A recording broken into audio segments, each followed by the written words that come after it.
नमस्कार। भगवत गीता पाठ विद अश्विन।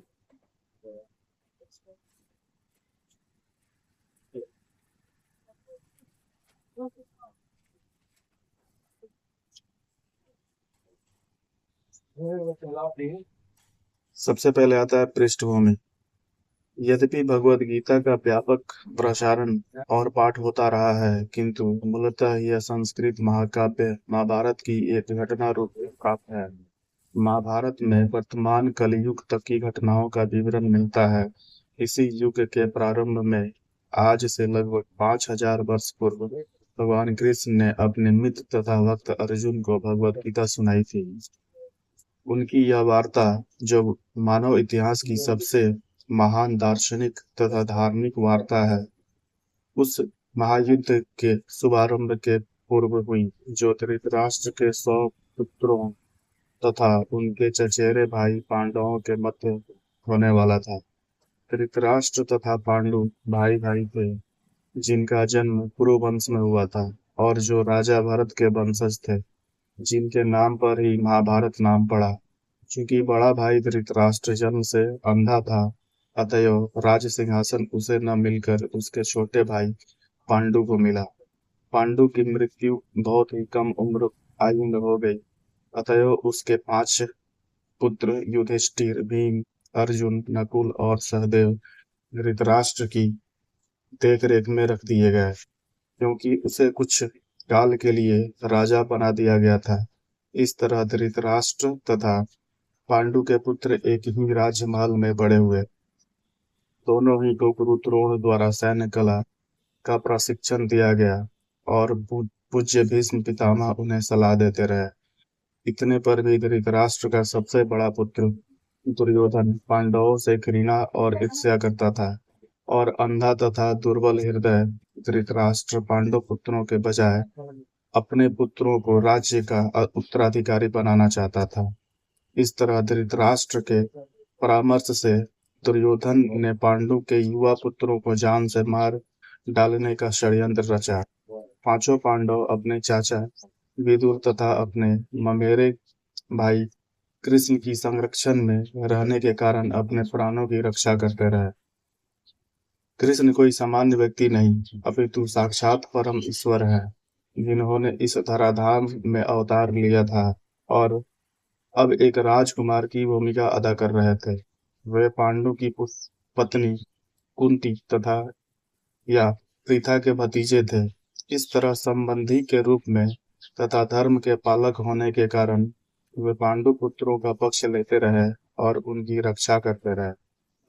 किंतु अंततः चतुर दुर्योधन ने पांडवों को जुआ खेलने के लिए ललकारा।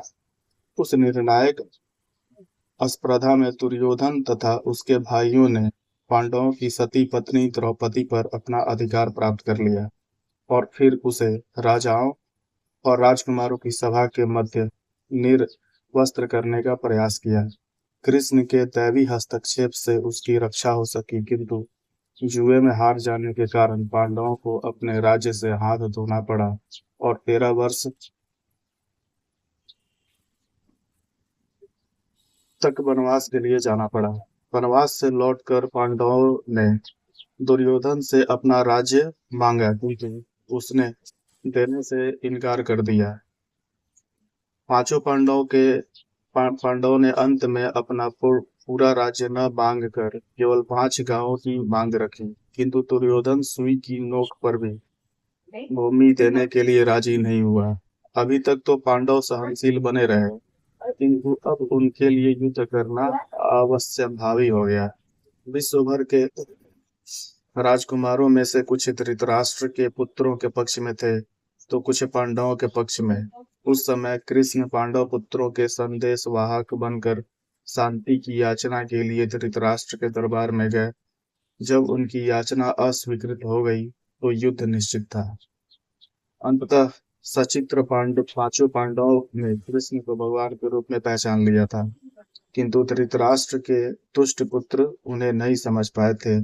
फिर भी कृष्ण ने विपक्षियों की इच्छा अनुसार ही युद्ध में सम्मिलित होने का प्रस्ताव रखा। ईश्वर के रूप में वे युद्ध नहीं कर सकते थे, किंतु जो भी उनकी सेना का उपयोग करना चाहे, कर सकता था।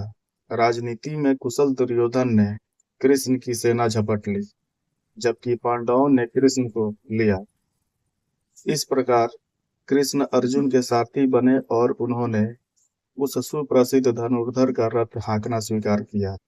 इस तरह हम उस बिंदु तक पहुंच जाते हैं जहां से भगवत गीता का शुभारंभ होता है।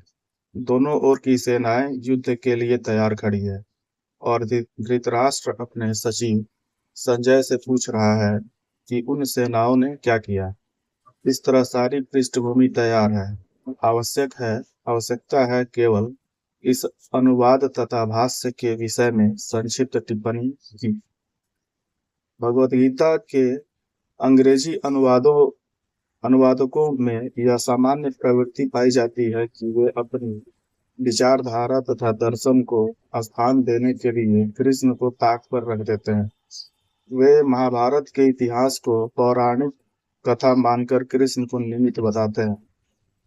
किसी अज्ञात प्रतिभाशाली व्यक्ति के विचारों को पद रूप में प्रस्तुत करने का या फिर बहुत हुआ तो कृष्ण को एक गौण ऐतिहासिक पुरुष बना दिया जाता है, किंतु साक्षात कृष्ण भगवद गीता के लक्ष्य तथा विषय वस्तु दोनों है, जैसा कि गीता स्वयं अपने विषय में कहती है।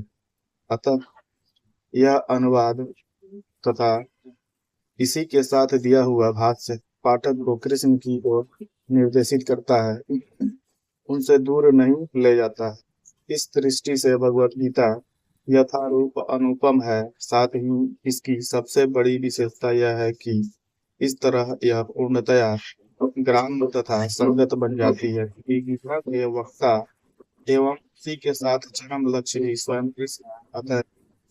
अतएव यह एकमात्र ऐसा अनुवाद है जो इस महाशास्त्र को सही रूप में प्रस्तुत करता है। प्रकाश नेक्स्ट वीडियो में हाँ बुक